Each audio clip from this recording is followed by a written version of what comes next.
Mis hermanos, ya está ubicado allí en Zacarías capítulo 9. Les comento que nuevamente leí esta segunda parte del libro de Zacarías, mis hermanos, y me pareció en gran manera interesante.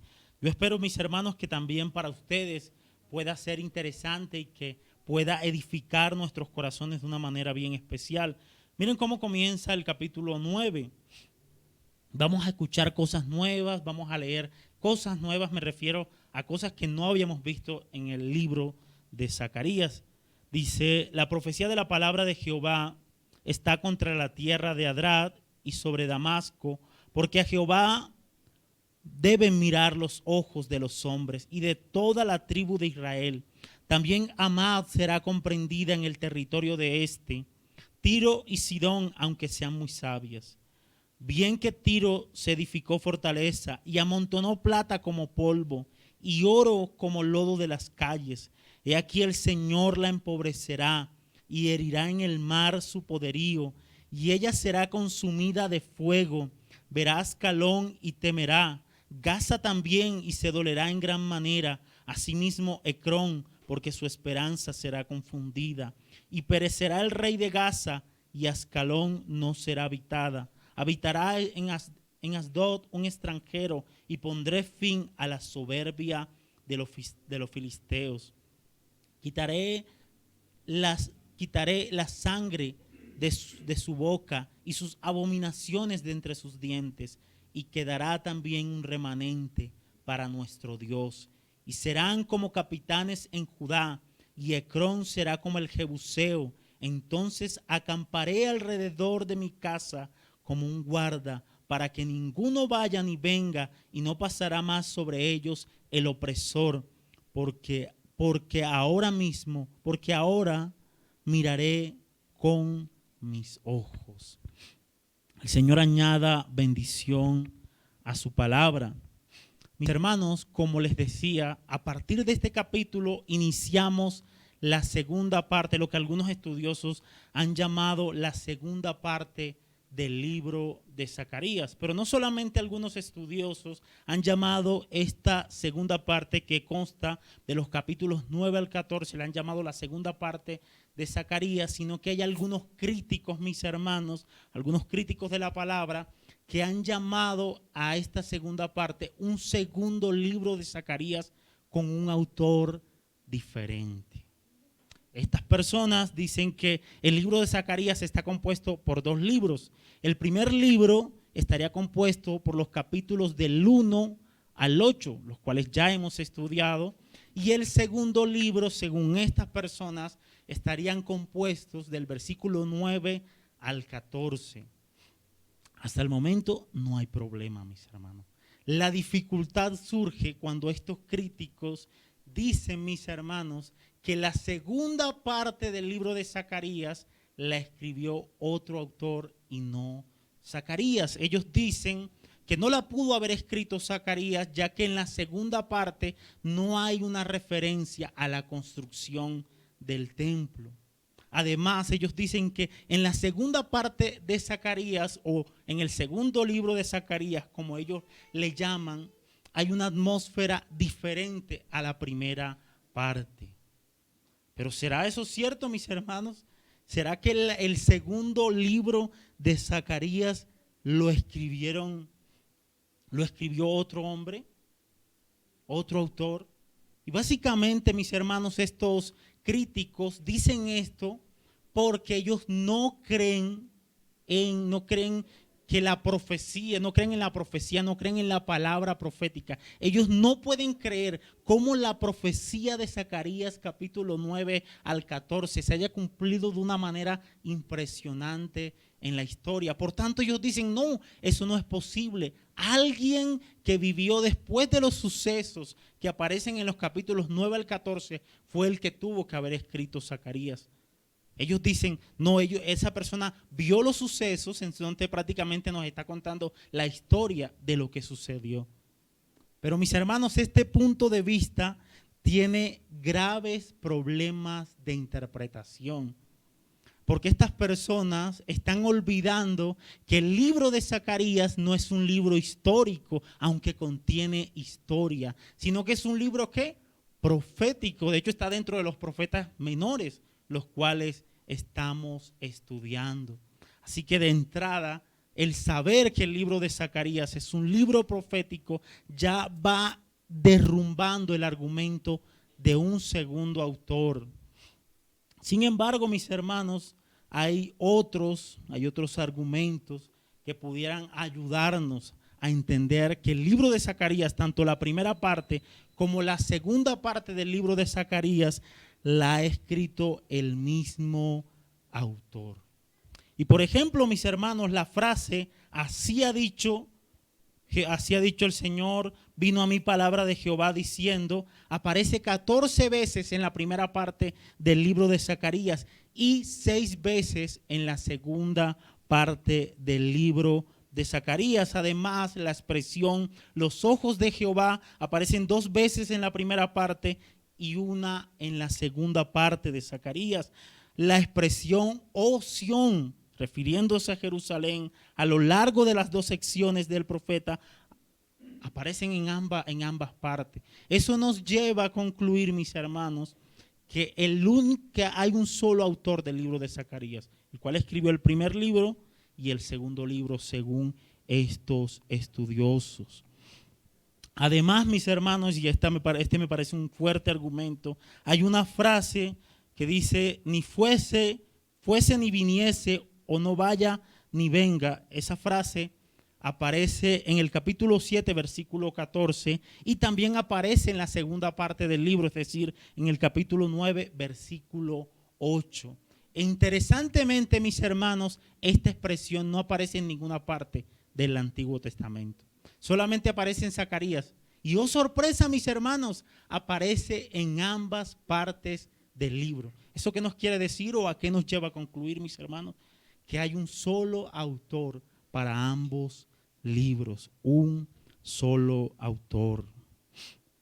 Además, mis hermanos, en el canon hebreo no aparece la división de 2 libros, aparece un solo libro. Para los judíos solamente hay un solo autor llamado Zacarías. Así que todo eso nos deja tranquilos en que no hay 2 autores, en que hay un solo autor. Además, mis hermanos, nosotros como creyentes creemos en el Dios que conoce perfectamente el futuro y que puede declararlo de una manera impresionante. ¿O acaso no nos sorprende que 700 años antes o que 500 años antes, mis hermanos, Dios haya anunciado por medio de sus profetas la primera venida de Cristo? Y uno de esos profetas, a propósito, es Zacarías. Así que, mis hermanos, no hay nada imposible para Dios. Nuestro Dios conoce el futuro perfectamente. La pregunta ahora es la siguiente, mis hermanos. ¿Cómo podemos explicar el que hayan 2 partes en el libro? Que eso es cierto. Y aún más, ¿cómo podemos explicar la atmósfera tan diferente en la segunda parte del libro? ¿Cómo podemos explicar eso, mis hermanos? Bueno, mis hermanos, lo que dicen la mayoría de los estudiosos serios es que en la primera parte del libro de Zacarías, es que Zacarías escribió la primera parte cuando aún era joven. De hecho, si ustedes leen el capítulo 2, versículo 4, notarán que hay una referencia a Zacarías como joven. Y le dijo, corre, habla a este joven. ¿A quién se está refiriendo? A Zacarías. Así que, según estos estudiosos, posiblemente Zacarías escribió esta primera parte cuando era joven. Al lado de eso, mis hermanos, estos estudiosos también afirman que Zacarías, mis hermanos, escribió la segunda parte cuando ya era un anciano. Así que eso explica el porqué de un contexto diferente. Está hablando cosas diferentes porque está ministrando en un contexto diferente en el que ministró la primera parte del libro. Así que esas son posibles explicaciones. Sin embargo, hay un comentarista de nombre Collins, él lo expresaría de la siguiente manera. en los capítulos del 1 al 8, el profeta se ocupa principalmente de los acontecimientos contemporáneos, particularmente la reconstrucción del templo, mientras que en los capítulos del 9 al 14 trata de asuntos futuros, tales como la venida del Mesías y la gloria de su reinado, naturalmente. Por lo tanto, la primera división es de estilo histórico, mientras la segunda es apocalíptica. También es probable que la primera parte de la profecía perteneciera a la juventud de Zacarías y la segunda a su ancianidad. Hay otro comentarista de nombre Williams que lo expresaría de la siguiente manera: mientras las visiones de la primera sección estaban relacionadas primordialmente con los acontecimientos contemporáneos, particularmente la reconstrucción del templo, la segunda división es primordialmente futurista, señala el camino hacia la venida de Cristo y describe la situación en Israel y en el mundo cuando se ha consumado el reino de Cristo, y la bandera de toda la tierra será santidad a Jehová.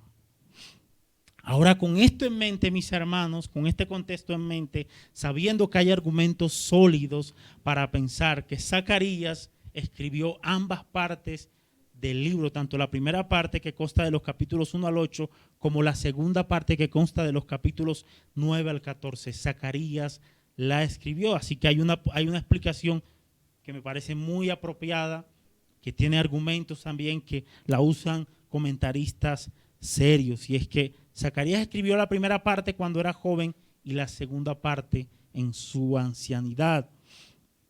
Con esto en mente, ahora sí, mis hermanos, entremos en el versículo 1 del capítulo 9.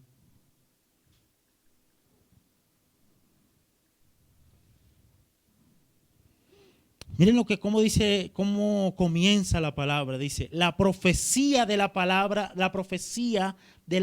de Jehová está contra la tierra.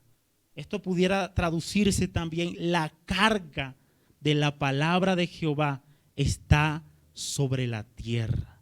Entonces volvamos a leer. La profecía de la palabra de Jehová está contra la tierra, ¿de qué? De Adrat, y sobre Damasco, porque a Jehová deben mirar los ojos de los hombres y de todas las tribus de Israel. Mis hermanos, esta segunda parte del libro comienza de una manera bien fuerte, bien fuerte. Esa expresión que aparece allí, contra, indica que, mis hermanos, indica juicio en contra de esas naciones, particularmente de Adrat y sobre Damasco. Estas expresiones indican juicio. Y oh sorpresa, mis hermanos, estas dos regiones aparecen en el territorio, más bien están ubicadas geográficamente en el territorio de Siria, uno de los enemigos del pueblo de Dios. Mis hermanos, ¿será casualidad o será que el Dios que dice en su palabra: mía es la venganza, yo daré el pago, estará haciendo justicia, mis hermanos? ¿Será eso? Estas dos regiones que aparecen allí están ubicadas geográficamente en Siria. Así que, ¿será que Dios está haciendo juicio? Bueno, mis hermanos, eso lo vamos a ver. Aplicación: los juicios de nuestro Dios son serios, mis hermanos. Nuestro Dios no es un juego, sus juicios son reales.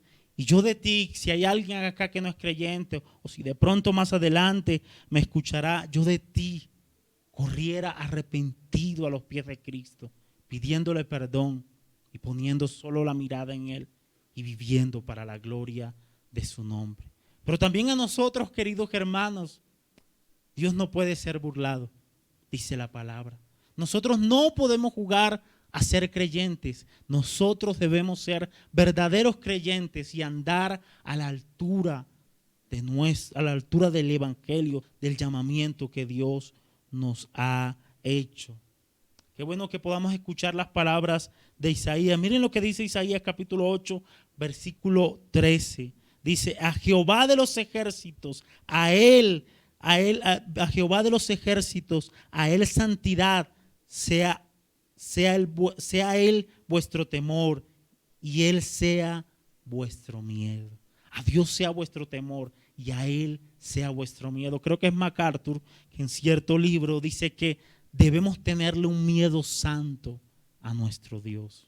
El Señor nos ayuda, mis hermanos, porque sus juicios son bien serios. Versículo 2 dice, también Amad será comprendida en el territorio de este. Mis hermanos, Amad, mejor dicho, este segundo versículo guarda una relación con el primer versículo, pero de manera especial esta primera parte guarda una íntima relación con el primer versículo. Y no podemos olvidar que el versículo 1 comienza diciendo la expresión contra, que eso indica juicio contra quienes, contra esas ciudades o contra esas regiones mencionadas en el versículo 1, pero también incluye juicio sobre esta región mencionada sobre el versículo 2. ¿Cuál región, mis hermanos? También Amad será comprendida en el territorio de este. Esta última región también está ubicada geográficamente en el territorio de Siria. Recordemos, Siria era uno de los enemigos de Israel. Y quiero hacer una puntualidad, mis hermanos, de esta última región, porque en esta última región sucedieron cosas bien tristes, mis hermanos, muy tristes en el pueblo de Dios. Y quiero llevarlos a algunas citas bíblicas para que veamos qué sucedió en esa región de Amad que está ubicada en el territorio de Siria. Segunda de Reyes, capítulo 23, versículo 33. Para que veamos qué sucedió, mis hermanos. Segunda de Reyes, capítulo 23, versículo 33. Miren lo que dice, voy a leerlo desde el 31. De 23 años era Joacás cuando comenzó a reinar y reinó 3 meses en Jerusalén. El nombre de su madre fue Amutal, hija de Jeremías de Libna, y él hizo lo malo ante los ojos de Jehová, conforme a todas las cosas que sus padres habían hecho. Y lo puso preso Faraón Necao en Ribla, en la provincia de ¿qué? De Amad. ¿Qué sucedió allí, mis hermanos?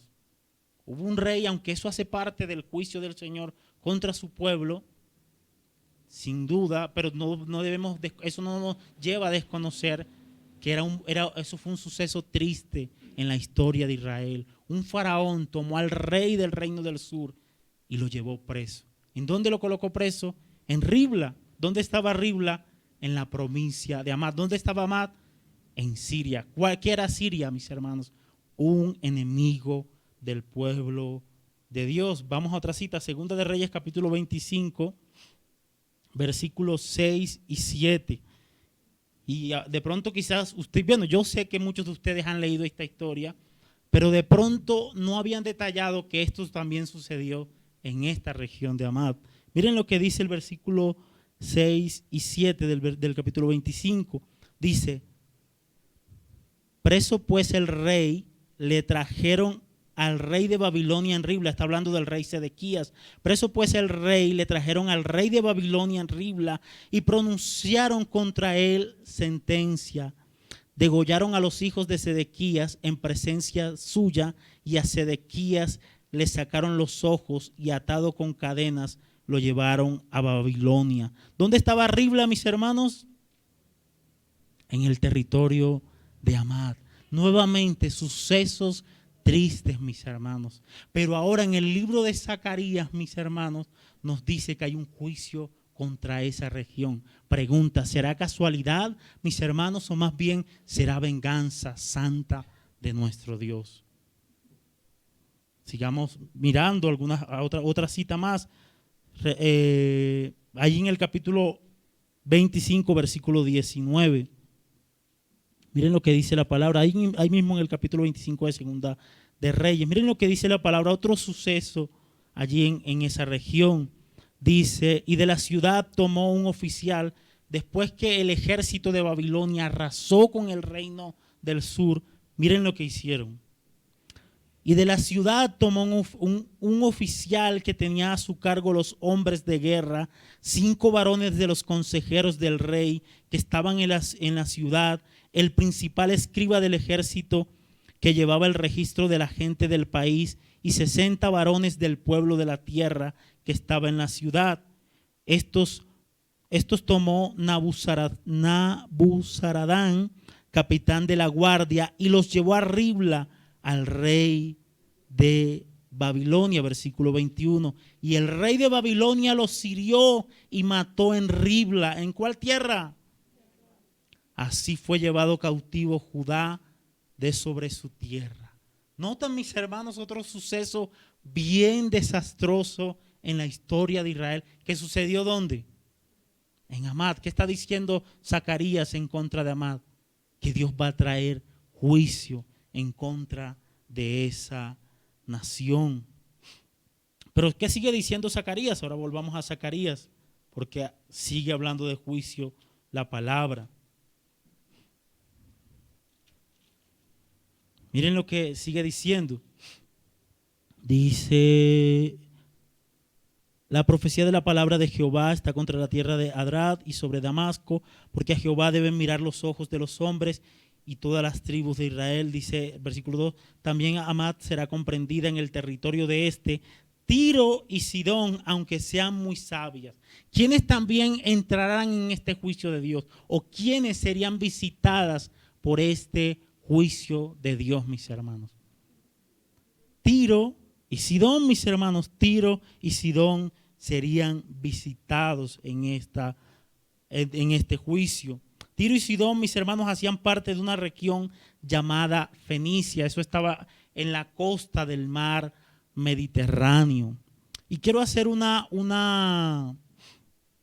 puntualidad, mis hermanos, en cuanto a estas regiones mencionadas en los versículos 1 y 2. Y esta puntualidad, mis hermanos, se las quiero dar de manera ilustrada.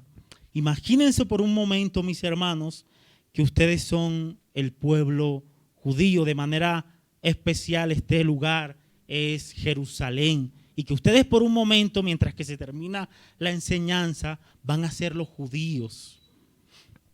Y allá hacia el norte, en el norte, está ubicada Siria, donde se menciona esas 3 regiones, y un poquito más, sigue estando en el norte, pero un poquito más hacia acá, hacia el sur, cerca de la costa, está Tiro y Sidón. Y quiero que no olviden ese pequeño detalle, mis hermanos, que nos va a servir más adelante. Solamente quería darle esa ilustración para que no olviden ese pequeño detalle que nos va a servir mucho más adelante. Versículo 3, que dice, nos da más información la palabra acerca de Tiro. Bien que Tiro se edificó fortaleza y amontonó plata como polvo y oro como lodo de las calles. Como les decía, mis hermanos, este verso nos da más información acerca de Tiro, o hablando un poquito más claro acerca de la nueva Tiro. Había una antigua Tiro, mis hermanos, que había sido arrasada, había sido destruida, y Dios lo había profetizado también. Dios había profetizado que esa Tiro iba a ser destruida, y fue destruida por los babilonios. Nabucodonosor la destruyó, mis hermanos. Y quiero que veamos una cita en Ezequiel, y yo quiero que estén muy atentos y yo espero que esta cita de Ezequiel tome un sabor bien, bien interesante, mis hermanos, al final, o más bien cuando sigamos avanzando en la palabra. Ezequiel, después de Lamentaciones, capítulo 26. Ezequiel capítulo 26, versículos 4, 12 y 14, para que veamos la sentencia de esa antigua Tiro. Esta es la sentencia de esa antigua Tiro. Dice: y demolerán los muros de Tiro y derribarán sus torres y barreré de ella hasta su polvo y la dejaré como una peña lisa. Eso es fuerte, mis hermanos. Fuerte, fuerte. Y al final ustedes van a ver la manera tan sorprendente en que se cumplió esa profecía. Ya esa ciudad ha sido derribada en este contexto de Zacarías. Pero ahorita van a ver una manera sorprendente en que Dios cumplió esa palabra. Versículo 12. Dice, y robarán tus riquezas. Era una ciudad también muy, muy rica. Y saquearán tus mercaderías, arruinarán tus muros y tus casas preciosas destruirán. Y pondrán tus piedras y tu madera y tu polvo en medio de las aguas. Tengan pendiente ese versículo, mis hermanos, porque yo espero que tomen un gusto bien especial mientras que vayamos avanzando. Versículo 14, y te pondré como una peña lisa, tendedero de redes serás y nunca más serás edificada, porque yo Jehová he hablado, dice el Señor. Fuertes, fuertes palabras, mis hermanos. La nueva Tiro, mis hermanos, estaba ubicada a 1 kilómetro aproximadamente de la orilla del mar, cerca al mar Mediterráneo. Era una isla y era una ciudad muy, pero muy fuerte, mis hermanos. Registra la historia, dice la historia, que tenía una muralla a su alrededor de aproximadamente 50 metros de altura. Ustedes sí pueden imaginar. Y que era en gran manera rica. En gran manera rica. En gran manera rica. Pero Dios dice que la va a empobrecer. Y Dios dice que la va a destruir. Era una ciudad que aparentemente era indestructible. Era indestructible, mis hermanos. Pero pregunta, ¿será que habrá algo imposible para nuestro Dios? ¿Será que no se va a cumplir la palabra que Dios ha hablado? ¿Será que no se cumplirá lo que Dios ha dicho en su palabra, mis hermanos? Esta ciudad era muy fuerte, era muy, pero muy rica. Hay un historiador secular, pagano, mundano, hablando de la ciudad de Tiro. Él dice lo siguiente, este historiador se llama Diodoro, un nombre bien raro. Dice lo siguiente: Tiro tenía la mayor confianza debido a su posición insular y sus fortificaciones y los abundantes almacenes de provisiones que había preparado. Era una ciudad, mis hermanos, muy, muy rica, muy poderosa, pero también muy rica. De hecho, más adelante se van a dar cuenta que esta ciudad demora 7 meses sitiadas, mis hermanos. ¿Ustedes se imaginan lo que son 7 meses sin salir del lugar? Tenían que tener mucha comida para poder abastecerse. Una ciudad muy, muy rica. Pero sigamos, mis hermanos, para ver qué nos sigue diciendo el pasaje. Miren lo que dice el versículo 4. He aquí el Señor la empobrecerá. ¿Qué va a hacer el Señor con esa ciudad, mis hermanos? La empobrecerá. Y quiero que noten eso, porque será Dios, mis hermanos, quien va a derramar juicio sobre esa ciudad de Tiro. Dios va a derramar juicio sobre ellos. Es Dios, mis hermanos, el que la va a empobrecer. Y no solamente dice eso, dice, y la herirá en el mar, y herirá en el mar su poderío. ¿Dónde está ubicada Tiro? Aproximadamente a 1 kilómetro en una isla de la orilla del mar. Una ciudad muy fuerte. Pero ¿qué dice Dios? Que la va a herir, que la va a destruir. Y dice, y ella será consumida de fuego. Tremendo, mis hermanos, tremendo. Yo espero que estos versículos al final, cuando conectemos todo el mensaje, puedan tomar mucho sentido.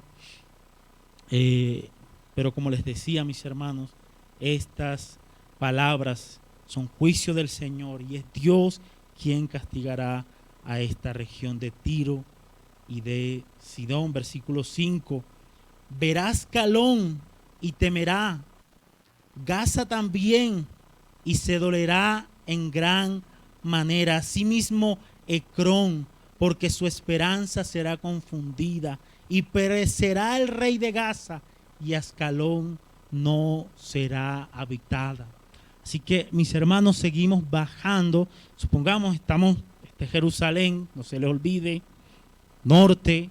Supongamos que acá está el mar Mediterráneo. Así que sigamos bajando, mis hermanos, un poquito más y nos vamos a encontrar con estas regiones mencionadas en el versículo 5 y 6.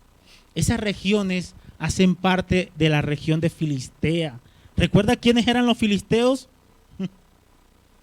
Otros enemigos del pueblo de Dios. Así que si unimos el versículo 1 con el versículo 5, tendremos que decir que ese juicio, que esa ira de Dios no solamente estará en contra de esas primeras ciudades en Siria, no solamente estarán contra Tiro y Sidón, sino que también estarán contra estas ciudades de los filisteos, que, oh sorpresa, también eran enemigos del reino, eran enemigos de Israel, mis hermanos. Y esas ciudades están ubicadas un poco más al sur de Jerusalén. Esa ruta, mis hermanos, que estamos trazando, que yo espero que pueda ser claro, era una ruta que conducía de Babilonia a Egipto y servía como una ruta comercial. Escriban ese dato o ténganlo pendiente porque nos va a servir al final, mis hermanos. Pero como les decía, estas ciudades o sobre estas ciudades también caerá el juicio de Dios. Noten, verá Ascalón y temerá. ¿Qué verá Ascalón, mis hermanos? Para conectar un poco el versículo con el versículo, este versículo 5 con el 4. ¿Qué verá Ascalón? La destrucción de ¿quiénes? De Tiro, que era una ciudad muy fuerte. Imagínense, cayó Tiro, la gran ciudad fortificada. ¿Qué pasará con Ascalón ahora? Por esa razón dice el versículo, verá Ascalón y temerá. Gaza, que también también se rebelaron, que ahorita lo van a entender un poco más. Dice Gaza también, y se dolerá en gran manera. Asimismo Ecrón, porque su esperanza será confundida, y perecerá el rey de Gaza. Miren lo que dice, porque su esperanza será confundida. Mis hermanos, estas regiones guardaban la esperanza de que el juicio no pasara de Tiro, de que allí se terminara el juicio. Pero como Tiro fue destruida, su esperanza fue que confundido. Ellas también, estas regiones de Filistea, estas ciudades filisteas también serían destruidas por el juicio de Dios. Versículo 6. Dice, habitará en Asdod un extranjero y pondré fin a la soberbia de los filisteos. Asdod también era una ciudad filistea, mis hermanos, la cual Dios visitó con su juicio. Y claramente este versículo 6 nos deja ver que Dios castigará a los filisteos, que Dios terminará con la soberbia de los filisteos, mis hermanos. Dios terminará con el orgullo de los filisteos. Dios castigará también a estos enemigos de Israel. Pregunta, mis hermanos, ¿será esto casualidad o será el Dios Santo que está ejecutando su venganza? No olvidemos que la palabra nos enseña, mía es la venganza, yo daré el pago, dice el Señor. El Señor, mis hermanos, pelea por su pueblo. El Señor pelea por su pueblo. Versículo 7 dice, quitaré la sangre de su boca. Lo que tiene en mente son las regiones filisteas. Quitaré la sangre de su boca. Esta expresión posiblemente alude a quitar la idolatría de un remanente, mis hermanos, y aquí van a ver, y yo espero que vean el amor de Dios, de un pequeño remanente del área de los filisteos, de las ciudades de los filisteos. Dice, quitaré la sangre de su boca y sus abominaciones de entre sus dientes. Esto está aludiendo a la idolatría de esos filisteos. Dice, y quedará también un remanente. ¿Para quién, mis hermanos? ¿Y de quién está hablando el versículo? ¿De enemigos de quién? ¿Qué decía Montilla en la canción esta mañana? Fuimos enemigos de Dios, mis hermanos. Qué Dios tan gracioso. Mis hermanos, hablando de juicio contra sus enemigos, contra estas ciudades filisteas, Él dice lo siguiente, que va a salvar a un remanente para Él, que va a conservar a un remanente de estos filisteos para Él. ¿No les parece glorioso eso, mis hermanos? ¿No les parece sorprendente el Dios gracioso? Y esto sucede en el Antiguo Testamento, donde parecía que solo los judíos iban a ser salvos.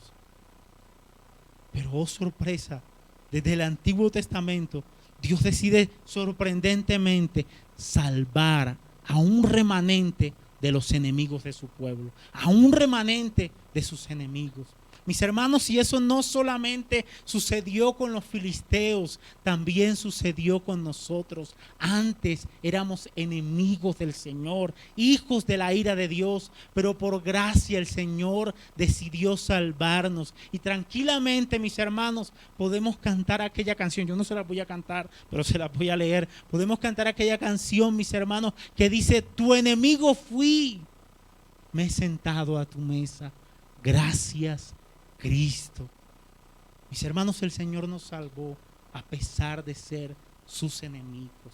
Y no solamente lo hizo con los filisteos, que eran los enemigos de Dios, que eran los enemigos de su pueblo. No solamente lo hizo con nosotros, sino que lo puede hacer con aquellos que aún no han creído.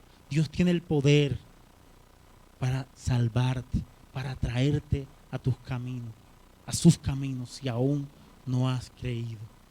Glorioso, mis hermanos. Quitaré la sangre de su boca y sus abominaciones de entre sus dientes. Va a pasar un juicio sobre las regiones de Filistea, pero graciosamente va a quedar un remanente que Dios va a salvar. Quitaré de la sangre de su boca y quitaré la sangre de su boca y sus abominaciones de entre sus dientes, y quedará también un remanente para ¿quién, mis hermanos? Para nuestro Dios. Y serán capitanes ¿en dónde? En Judá. Ese grupito, mis hermanos, de filisteos, enemigos del pueblo de Dios, Dios los salvará, y no solamente los salvará, sino que los colocará como líderes en su pueblo. Tremendo. Dice: y Ecrón será como el Jebuseo. Cuando David conquistó la ciudad de Jerusalén o la región de los Jebuseos, él no destruyó a las personas que estaban allí, sino que esas personas hicieron parte del pueblo de Dios. De igual manera, mis hermanos, va a haber un grupo de filisteos que no van a ser arrasados, sino que van a ser añadidos al pueblo de Dios. Y hay un historiador llamado Josefo, interesantemente, un historiador judío llamado Josefo. Él confirma, mis hermanos, que esta incorporación de los filisteos al pueblo judío realmente se produjo. O sea, se cumplió la palabra de Dios en la historia. Ese grupo de filisteos fueron añadidos, mis hermanos, al pueblo de Dios. Qué Dios tan gracioso tenemos, mis hermanos. Versículo 8. Entonces acamparé alrededor de mi casa como un guarda para que ninguno vaya ni venga, y no pasará más sobre ellos el opresor, porque ahora miraré con mis ojos. Mis hermanos, qué versículo tan glorioso. Yo espero que cuando unamos todo el mensaje, este versículo tome un sabor bien especial, mis hermanos, para cada uno de nosotros. Mientras tanto, podemos decir que en medio de este contexto de juicio, porque estamos hablando de juicio, en medio de este contexto de juicio, mis hermanos, sobre las naciones paganas, Dios promete estar alrededor de su casa. ¿Dónde estaba su casa, mi hermano Monty? En Jerusalén. Es decir, Dios promete estar alrededor de Jerusalén, alrededor de su pueblo, como un guarda para protegerlos. Glorioso eso, mis hermanos, para que ninguno entre allí, ni venga ni entre. Dios protegería a su pueblo de una manera sorprendente. Noten, Dios viene hablando de juicio, pero va a proteger a su pueblo, mis hermanos, de una manera gloriosa, de una manera sorprendente. Dice, porque ahora miraré con mis ojos. ¡Wow! ¡Qué bendición! Dios estando pendiente de su pueblo. Ahora sí, mis hermanos, quiero que unamos el mensaje, todo lo que hemos visto, y miremos las cosas gloriosas que Dios hizo.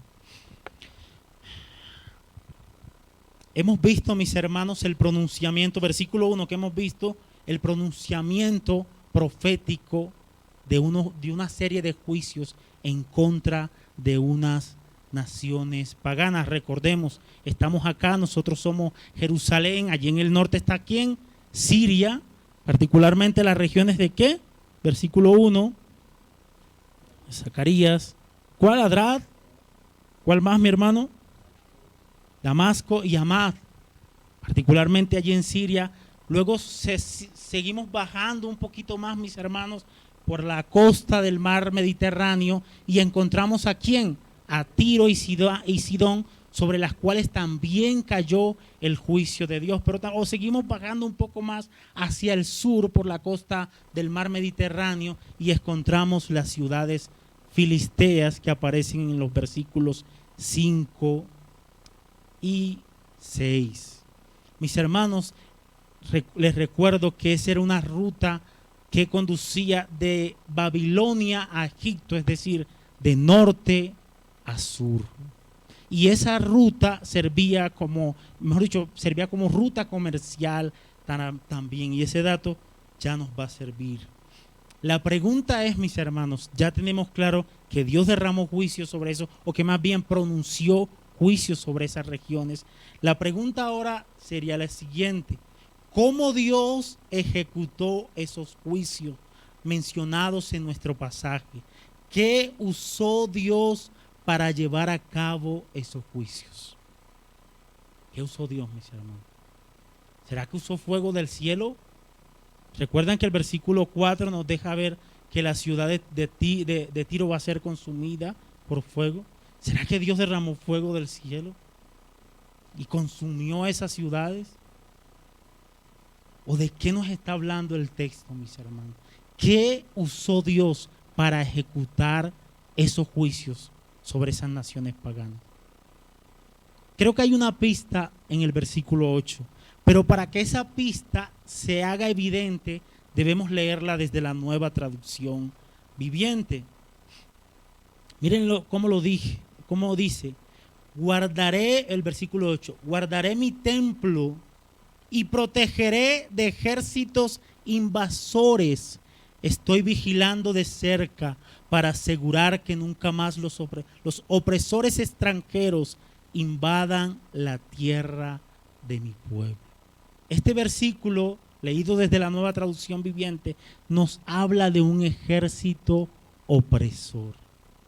¿Será que eso fue lo que usó Dios, mis hermanos, para traer juicio sobre estas regiones? ¿Será que Dios usó un gran ejército para traer juicio sobre la región de Siria, sobre la región de Tiro y de Sidón, sobre las ciudades de Filistea?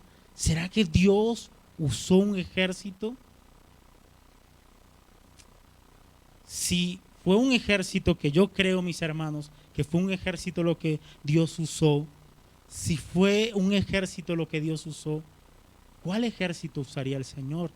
Bueno, hay otra pista en el versículo 13 para que veamos cuál ejército usó el Señor.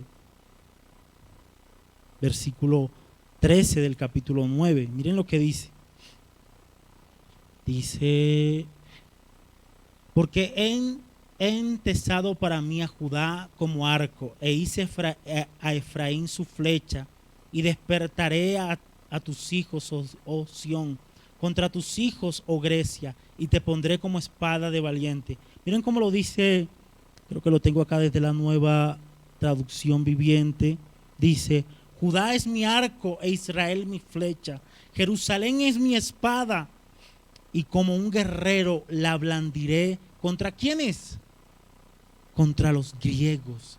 Mis hermanos, ¿será que nuestro pasaje estará hablando de un ejército griego? ¿Será que la profecía de Zacarías se cumplió de una manera sorprendente en la historia? Bueno, mis hermanos, para dar respuesta a eso, debemos acudir a la historia. Había un joven, registra la historia, que había un joven de aproximadamente 19 años. Su padre murió, este joven subió al trono como rey de Macedonia.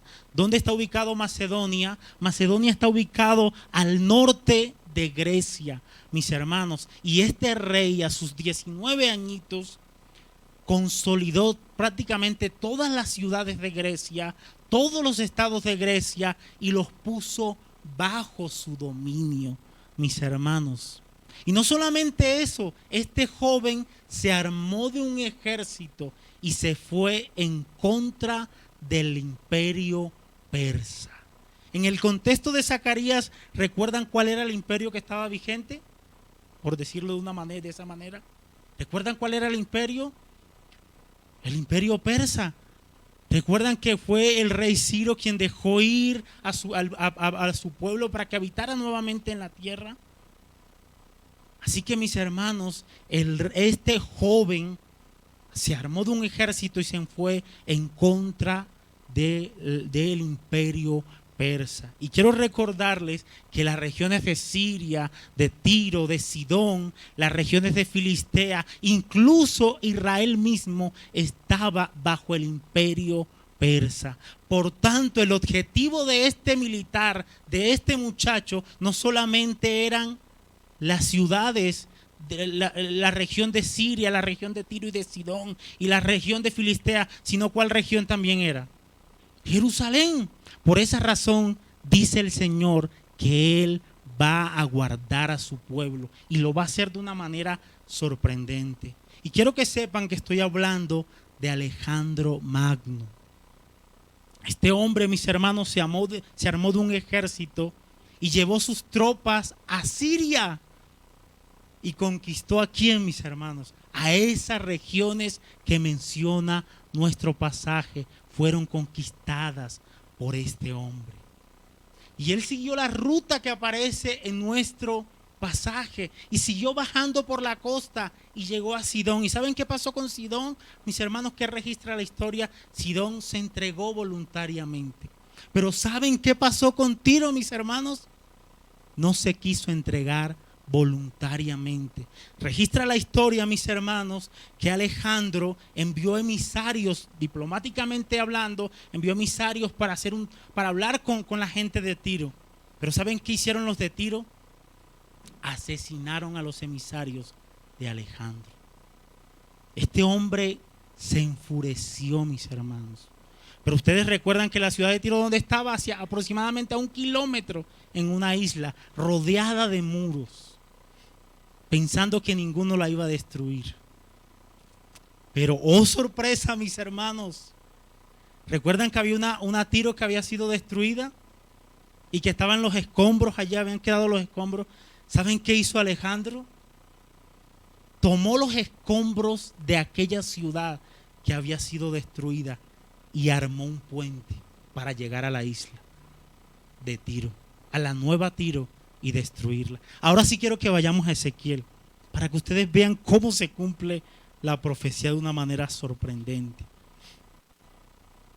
Ezequiel, capítulo 26, versículo 12, dice: y demolerán los muros de Tiro. Está hablando de la antigua ciudad de Tiro. Y derribarán sus torres y barreré de ella hasta su polvo. ¿Qué hizo Alejandro con los escombros? ¿Se está cumpliendo la profecía, mis hermanos, o no? ¿De qué manera sorprendente? Dice: y barreré de ellas hasta su polvo y la dejaré como una peña lisa. Pero miren lo que dice el versículo 2: y robarán tus riquezas y saquearán tus mercaderías, arruinarán tus muros y tus casas preciosas destruirán. Y pondré tus piedras, miren lo que dice, y pondré tus piedras y tu madera y tu polvo en medio de ¿qué? ¿Qué hizo Alejandro con los escombros? ¿Los usó para qué, mis hermanos? Para construir un muelle y llegar a aquella isla. ¿Se está cumpliendo la profecía? ¿De qué manera sorprendente, mis hermanos, se cumple la palabra? Volvamos a Zacarías para que veamos cómo se cumplió la profecía de Zacarías sobre la nueva Tiro. Zacarías. Miren lo que dice el versículo 4. Dice, del capítulo 9, dice: he aquí el Señor la empobrecerá y herirá en el mar su poderío, y ella será consumida de fuego. Mis hermanos, Alejandro con su ejército construyó el puente, sitió la ciudad durante 7 meses. Después de 7 meses, mis hermanos, entró a la ciudad, la asaltó, robó sus riquezas, las destruyó. Y luego miren lo que yo creo que tengo el dato por acá. Disculpen, mis hermanos. Creo que tengo el dato por acá. Dice: después de 7 meses, tomó la ciudad por asalto, robando sus riquezas. Y miren lo que hizo Alejandro con esa ciudad de Tiro. Mató a unos 8,000. Esclavizó a 13,000. Crucificó a 2,000. Y puso fuego a la ciudad, como está predicho por Zacarías. Tremendo, mis hermanos. ¿Se cumple o no se cumple la profecía? ¿Se cumple o no se cumple la palabra de Dios? Tenemos a un Dios que conoce la historia y la conoce de una manera sorprendente, mis hermanos. Tiro fue destruida por este hombre, por este ejército que venía del norte hacia el sur, conquistando. Pero recuerden que nosotros estamos acá en Jerusalén. Recuerden. Así que por la costa sur, en su ruta, Alejandro siguió bajando y llega a las regiones de Filistea, mis hermanos. Y también las destruye. Y llega a la región particularmente de Gaza, y durante 2 meses de estar sitiándola, también la destruye. Y creo que tengo también otro datico por acá que se los voy a dar. Gaza fue tomada por Alejandro, 10,000 de sus habitantes muertos y los demás vendidos como esclavos. El rey de Gaza, miren lo que dice acá el versículo. ¿Recuerdan qué es lo que dice del rey de Gaza? Versículo 5. Verás Calón y temerá, Gaza también, y se dolerá en gran manera. Asimismo Ecrón, porque su esperanza será confundida. ¿Y perecerá quién? El rey de Gaza. Escuchen esto. El rey de Gaza fue atado a un carro con correas pesadas por las plantas de sus pies y arrastrado por la ciudad, cumpliéndose así las palabras del verso 5. Tenemos a un Dios que conoce la historia de una manera sorprendente. Y cuando Alejandro, mis hermanos, estaba, yo espero que me dé chance, cuando Alejandro estaba sitiando a Gaza, mandó una carta a Jerusalén. ¿Y sabes qué les dijo a Jerusalén?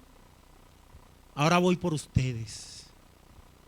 Y más les vale que envíen soldados para que me ayuden en el sitio contra Gaza. ¿Saben qué hizo Jerusalén? Se rehusó a enviar soldados. No envió. Así que imagínense a Alejandro cómo estaba. ¿Alegre por esa respuesta? ¿O bien molesto, mis hermanos? Bien molesto. Así que se dirige con sus tropas hacia Jerusalén, relata la historia. Pero mientras que Alejandro se dirige, hay una historia que relata que el sumo sacerdote le pidió a Dios para que guardara al pueblo. Y el sumo sacerdote tuvo un sueño donde Dios le dijo que recibiera bien a Alejandro, que lo recibiera bien con todo el pueblo. Así que esta parte me sorprende. Y miren lo que relata Josefo, el historiador judío, acerca de ese encuentro o de esa ida de Alejandro hacia Jerusalén. Se los voy a leer. Pues Alejandro, cuando vio la multitud multitud a la distancia, yendo hacia Jerusalén. Recuerden que él no iba contento. Pues Alejandro, cuando vio a la multitud a la distancia en vestiduras blancas, mientras que los sacerdotes estaban de pie vestidos con lino fino, y el sumo sacerdote con vestiduras de púrpura y escarlata, con su mitra en su cabeza, teniendo placa de oro con el nombre de Dios grabado. Él mismo se acercó y adoró ese nombre. ¿Quién se acercó? Alejandro. Y adoró ese nombre. Y saludó primero al sumo sacerdote. Los judíos hicieron lo mismo todos juntos a una voz y saludaron a Alejandro y le rodearon. Después de lo cual los reyes de Siria, que ya habían sido capturados, y el resto estaban sorprendidos de lo que Alejandro había hecho y pensaron que estaba trastornado de su mente. Sin embargo, solamente Parmenión, el segundo al mando de Alejandro, subió a él, a quien Alejandro, y le preguntó: ¿cómo sucedió eso? Que cuando los demás le adoraban, él adoraría al sumo sacerdote de los judíos. A lo cual Alejandro respondió: yo no le adoré a él, sino adoré al Dios que le ha honrado con el sacerdocio. Alejandro no era cristiano. Pues vi a esta misma persona en mi sueño, en ese mismo hábito, cuando estaba en Macedonia, quien, cuando estaba considerando dentro de mí cómo obtendría el dominio de Asia, me exhortó a no demorarme, sino a que pasara audazmente allá a través del mar, pues él dirigirá mi ejército y me dará dominio sobre los persas. Y así es, que al no ver a nadie más en ese hábito, Alejandro ya había visto al sumo sacerdote en sueño. Al no haber a nadie más en ese hábito, y ahora al ver a esta persona vestida así, y al recordar mi visión y la exhortación que tuve en mi sueño, creo que he traído a este ejército bajo la conducta divina y debo conquistar con ellos a Darío y destruir el poder de los persas, y que todas las cosas tendrán éxito de acuerdo a lo que está en mi propia mente. Y cuando él le dijo esto a Parmenión y le hubo dado al sumo sacerdote su mano derecha, los sacerdotes corrieron a su lado y él entró a la ciudad, y cuando entró al templo él le ofreció sacrificios a Dios de acuerdo con la dirección del sumo sacerdote y los sacerdotes.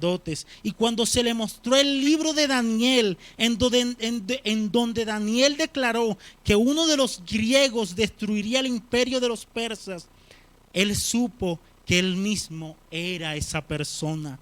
Y mientras él estuvo así agradado, despidió a la multitud en ese momento, pero el siguiente día los llamó a su presencia y les pidió que le pidieran los favores que quisieran de él, a lo cual el sumo sacerdote deseó que ellos pudieran disfrutar las leyes de sus antepasados y que no pagaran tributo en el 7º año. Él les concedió todo lo que desearon, y cuando le rogaron que él permitiera que los judíos en Babilonia y Media disfrutaran sus propias leyes también, él prometió voluntariamente hacer de allí en adelante lo que ellos desearan. Y cuando él les dijo a la multitud que si alguno de ellos quisiera enrolarse en su ejército en esa condición, que ellos seguirán con las leyes de sus antepasados y vivirán de acuerdo con ellas, él estaba dispuesto a tomarlos con ellos, y muchos estuvieron listos para acompañarlos en su guerra. Muchos judíos, mis hermanos, se unieron a su ejército, y a los únicos que Alejandro Magno les dio el permiso de descansar el sábado fue a los judíos. ¿Se cumple la palabra? Leamos el versículo 8. Entonces acamparé alrededor de quien fue porque se vistieron bien los sacerdotes. o porque Dios había prometido en medio de este juicio guardar de una manera sorprendente a su pueblo, porque no solamente Dios está prometiendo, no solamente Dios está anunciando juicio sobre las naciones paganas, sino que en medio de este juicio también está prometiendo guardar a su pueblo. ¿Lo hizo, mis hermanos, en la historia? ¿De qué manera, mis hermanos? ¿De qué manera lo hizo? Termino con las siguientes palabras, mis hermanos. Porque mediante la difusión del idioma griego que siguió la marcha de sus conquistas, Alejandro estaba preparando inconscientemente el camino para la Septuaginta, una versión griega del Antiguo Testamento. Pero no solamente Alejandro esparció el idioma griego con sus conquistas y de esa manera preparó el camino de una gran traducción, una gran versión como lo es la Septuaginta, sino que preparó, mis hermanos, el camino para que más adelante se escribiera el Nuevo Testamento, de donde se hablaría de nuestro buen Salvador llamado Jesucristo. ¿Se cumple o no se cumple la palabra? Glorioso, mis hermanos, glorioso. Oremos y démosle gracias al Señor por su bendita palabra. Padre, gracias. Gracias, Señor, porque tú eres bueno y a través de la historia nos permites ver cómo tú cumples tu palabra, cómo cumples tus advertencias. Pero a través de la historia también nos permites ver cómo cumples tus promesas. Hoy descansamos, Señor, como iglesia, en que tú vendrás, Señor, en que tú seguirás cumpliendo cada una de tus promesas. Fiel es el que lo prometió. Tú cumplirás tu palabra, mi Rey. Tú cumplirás tu propósito en nosotros. Ningún enemigo, Señor, ningún hombre, ni el mismo diablo, ni nosotros nos podremos interponer, Señor, entre tus propósitos gloriosos. Tú los llevarás a cabo para la gloria y honra de tu precioso y perfecto nombre, Señor. Gracias. También cumplirás tus juicios. Ten misericordia de aquellos que no te conocen y permite, Señor, en tu gracia, que se puedan arrepentir.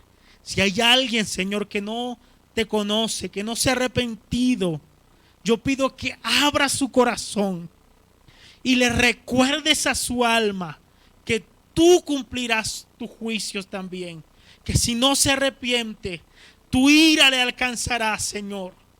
Tu ira le destruirá como lo hizo con Tiro, Señor. Como lo hizo con Sidón, como lo hizo con las ciudades de Filistea, como lo hizo con Siria, Señor. Obra poderosamente, salvando para tu gloria. Gracias, bendito Rey. A ti la gloria, Señor, y la honra en el nombre de Jesús. Amén.